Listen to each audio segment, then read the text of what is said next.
बंधू भगिनींनो, मित्रमैत्रिणींनो, मी BG वाकडे export guidance सेंटरचा फाउंडर. आपण पाहिलं मागच्या भागामध्ये की एक्सपोर्ट इम्पोर्ट ऑर्गनायझेशन कशी स्थापन करायची, त्यासाठी काय काय पावलं घ्यायला लागतात आणि काय काय कॅटेगरीज आहेत ते आपण समजून घेतले. त्याचप्रमाणे प्रॉडक्ट सिलेक्शन, मार्केट सिलेक्शन ही बाजू आपण समजून घेतली. आज आपण एक्सपोर्टमध्ये डिलिव्हरी टर्म्स आणि पेमेंट टर्म्स याची आपण माहिती घेतली. डिलिव्हरी टर्म्स आपण आपल्या देशामध्ये जे करतो ते म्हणजे दोन प्रकार असतात. एक, आपली प्रॉडक्ट आपण आपल्या फॅक्टरीमधून देतो. तुमचा जो क्लायंट आहे तो तुमच्या फॅक्टरीवरनं उचलतो, एक्स वर्क्स. दुसरी डिलिव्हरी आपण कशी देतो, तो होम डिलिव्हरी. तो जर तुमचा क्लायंट असेल त्याला त्याच्या फॅक्टरीमध्ये किंवा त्याच्या वेअरहाऊसमध्ये देतो, त्याला म्हणतात डोअर डिलिव्हरी. तिसरी मेथड असते, आपण समजा क्लायंट बाहेरचा असेल, मुंबईहून पुणे, नाशिक, कोल्हापूर, तर आपण ट्रान्सपोर्टने पाठवतो, बाय ट्रान्सपोर्ट.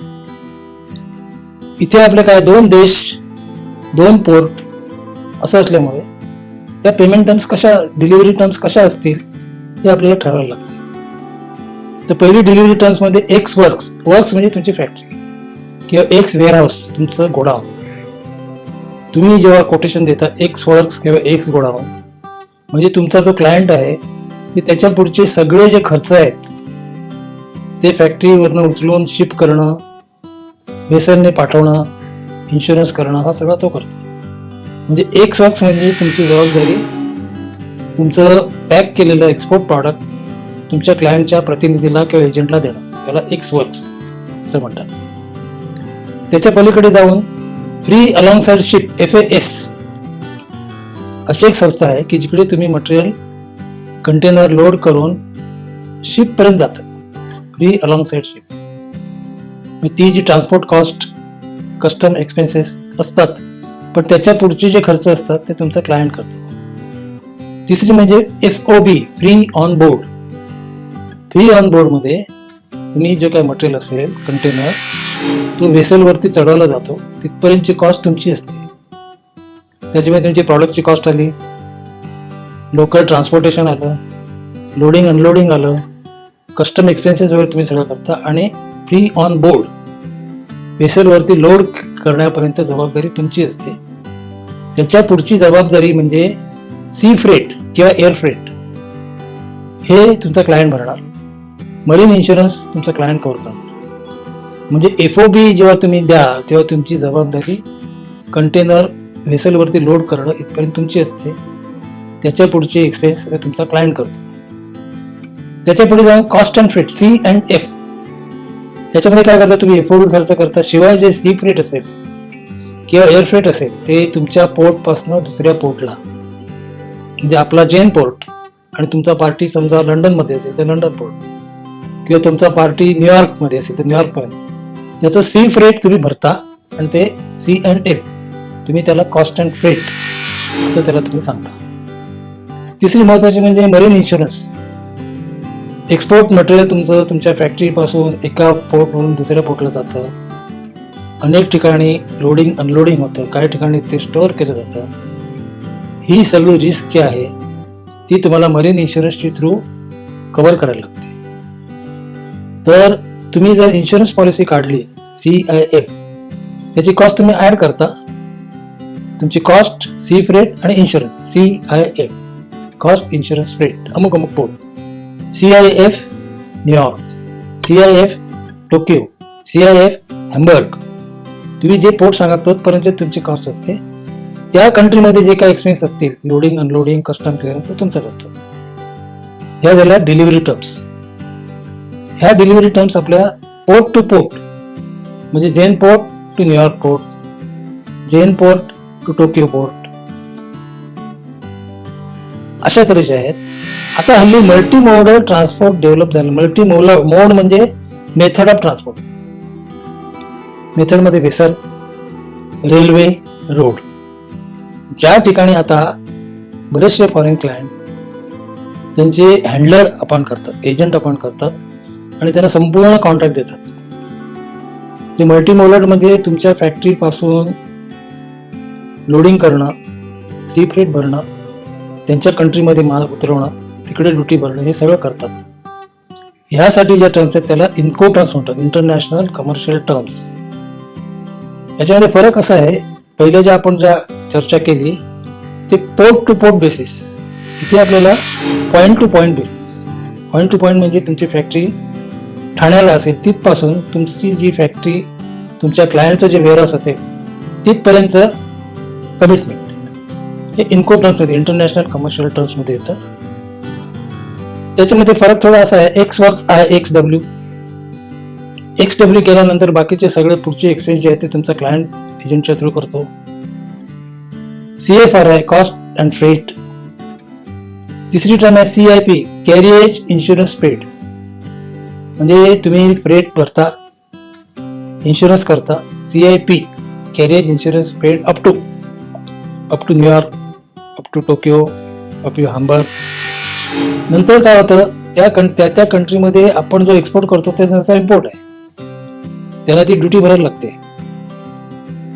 तर काही लोक असे त्यांना आपण करतात की ते delivered duty paid, delivered duty unpaid, DDU, delivered duty unpaid. मी तिकडे डिलिव्हर होती, ड्युटी मात्र ते भरत नाही, ड्युटी क्लायंट भरते. DDP, डिलिव्हर्ड ड्युटी पेड, ही ड्युटी पण ते भरली जाते. म्हणजे याच्यामध्ये जो ओव्हरसीज क्लायंट आहे तो एका संस्थेला सगळं कॉन्ट्रॅक्ट देतो, तुमच्या ठाणा फॅक्टरीपासून ते त्याच्या वेअरहाऊसपर्यंत सगळी कॉस्ट तो देतो. ते एजंट सगळे खर्च करतात आणि अर्थातच ते क्लायंटकडनं घेतात. या इन्को टर्म्समध्ये पॉईंट टू पॉईंट ह्या डिलिव्हरी टर्म्स आहेत. त्या डिलिव्हरी टर्म्स कशा ठरवायच्या, तर त्याचं एक साधं तत्व असं आहे की तुमच्या ओव्हरसीज क्लायंटला जे पाहिजे त्याप्रमाणे तुम्ही द्यायला पाहिजे. त्यांनी तुमच्याकडे FOB कोटेशन मागितलं तर तुम्ही FOB द्यायला पाहिजे, त्यांनी CIF मागितलं तर CIF द्यायला पाहिजे, त्यांनी income terms point two point मागितलं तेही द्यायला पाहिजे. त्यासाठी तुम्ही कॉस्ट इन्क्लूड करून देता. जर त्यांनी असा चॉईस नाही दिला तर तुम्हाला स्वातंत्र्य आहे की तुम्ही जे काय कोटेशन असेल ते तुमच्या पद्धतीने द्या, FOB द्या, C&F द्या, CIF द्या. त्याच्यामध्ये तुमचे ह्या डिलिव्हरी टर्म्समध्ये आपण एक्सपोर्टर आणि तो इम्पोर्टर आपले ऑब्लिगेशन काय आहेत, आपल्याला कितपर्यंत काय काय सांभाळायचं हे क्लिअर होतं आणि क्लिअरिटी राहते.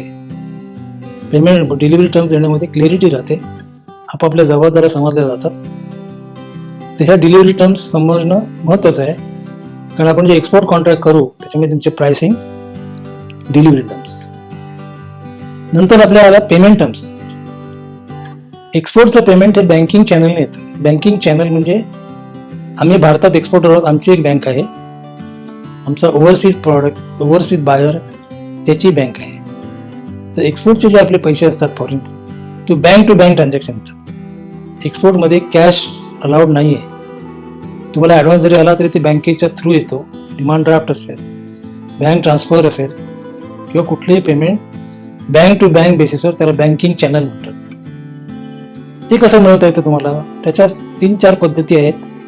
एक ते ॲडव्हान्स पेमेंट, संपूर्ण तुम्हाला जे काय तुमचं कॉन्ट्रॅक्ट असेल त्याचं ॲडव्हान्स पेमेंट संपूर्ण घेणं, त्याचा रेमिटन्स तुम्हाला बँकेत नाही येईल की डिमांड ड्राफ्ट नाही येईल. आयडियल पेमेंट टर्म्स, पण ते असे मिळालेच असं नाही आहे. कधी कधी काय असतं, part advance, part against document. दुसरी मेथड असते ऑन अकाउंट, म्हणजे एक्सपोर्टर आणि इम्पोर्टर काय करतात, त्यांची बिझनेस ठरवतात, मटेरियल पाठवलं जातं, पेमेंट घेतलं जातं, ऑन अकाउंट पेमेंट दिलं जातं, रनिंग फॅसिलिटी. तिसरी मेथड आहे document against payment, DP. Payment घेण्यासाठी आपल्याला जी डॉक्युमेंट बनवायला लागतात ती bill of leading, invoice, draft, packing list. He document आपण देतो बँकेला आणि आपल्या बँकेला देतो. आपली बँक त्यांच्या बँकेला पाठवते, त्यांची बँक त्या क्लायंटला प्रेझेंट करते, ते लगेच पेमेंट करतात. त्याला डॉक्युमेंट अगेन्स्ट पेमेंट, डॉक्युमेंट त्याला पोचल्यावर तो लगेच पेमेंट करतो, त्याला म्हणतात DP, डॉक्युमेंट अगेन्स्ट पेमेंट.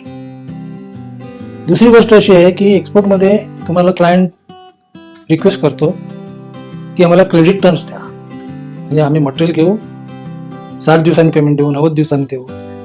तुम्हाला एक्सपोर्ट वाढवायचा असतो, क्लायंट राखायचं असतं, म्हणून तुम्ही क्रेडिट फॅसिलिटी देता. त्या केसमध्ये DA होतं, डॉक्युमेंट अगेन्स्ट ॲक्सेप्टन्स. ही डॉक्युमेंट तुमची तीच असतात, bill of leading, invoice, packing list, certified origin ते तुम्ही तुमच्या बँकेला देता. तुमची बँक फॉरेन बँकेला पाठवते. फॉरेन बँक त्या तुमच्या क्लायंटला पाठवते. तो ॲक्सेप्ट करतो. तो पेमेंट करत नाही. तो फक्त तिथे ॲक्सेप्टेड. काय ॲक्सेप्टेड? 90 डेज. त्यानंतर तो 90 डेजने तो पेमेंट करतो. ते तुम्हाला बँकेतनं 90 डेज म्हणजे 90 दिवस असेल, 110 दिवस असेल, 120 दिवस असेल. हे डॉक्युमेंट अगेन्स्ट ॲक्सेप्टन्स DA. या दोन्ही टर्ममध्ये आपण हे ट्रान्झॅक्शन विश्वासावर आधारित आहे. Trust, mutual trust. ट्रस्ट म्हणजे कसं? आपण मटेरियल पाठवलं पण ते पेमेंट यायला पाहिजे. पण तुमच्या क्लायंटला तुम्ही ट्रस्ट डेव्हलप केल्यामुळे हे शक्य आहे. नाहीतर काय होईल? पेमेंट जर नाही दिलं तर तुमचा लॉस होईल. त्यासाठी जी मेथड आहे ती लेटर ऑफ क्रेडिट ही एक मेथड आहे. लेटर ऑफ क्रेडिटमध्ये सगळी डॉक्युमेंट तीच असतात, पण तुमची जी बँक असते ती पेमेंटची गॅरंटी देते. तर लेटर ऑफ क्रेडिट तुमचा फॉरेन बाहेर आहे तर तुमच्या नावे त्यांच्या बँकेत जाऊन लेटर ऑफ क्रेडिट घेतो. ते तुम्हाला देतो. लेटर ऑफ क्रेडिट हे अश्युरन्स, गॅरंटी ऑफ पेमेंट. हा काय बेअरर चेक किंवा पोस्टेटेड चेक वगैरे काय नाही आहे. ते पेमेंट टर्म आहे. या केसमध्ये एक्सपोर्टरवर जबाबदारी अशी असते की योग्य प्रकारे डॉक्युमेंट बनवून ती बँकेला देणं. ती तुमच्या बँकेला दिली, ती ॲक्सेप्ट झाली की तुम्हाला बँकेच्या थ्रू पेमेंट मिळतं.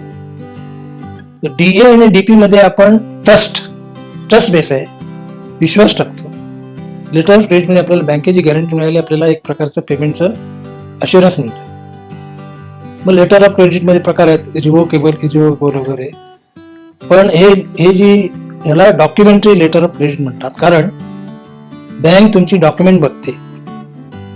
बँक तुमचा फिजिकल कंटेनर वगैरे काय बघत नाही. डॉक्युमेंट बघून तुम्हाला पेमेंट देते.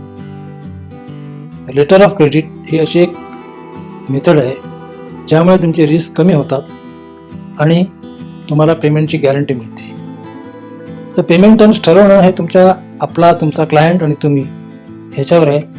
तुमची रिलेशनशिप, तुमची विश्वासार्हता, तुमचं स्टँडिंग ह्याच्यावरती आहे.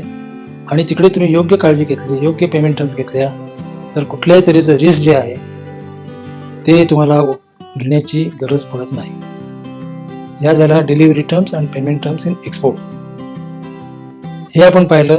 हे समजून घ्यायचं. थोडं कठीण नाही आहे. समजून घेण्याचा मार्ग आहे. तर तुम्ही या गोष्टी समजून घ्या. तुम्हाला काही सहाय्य लागलं तर त्या सहाय्य मिळेल तुम्हाला. आणि तुम्हाला गुड लक.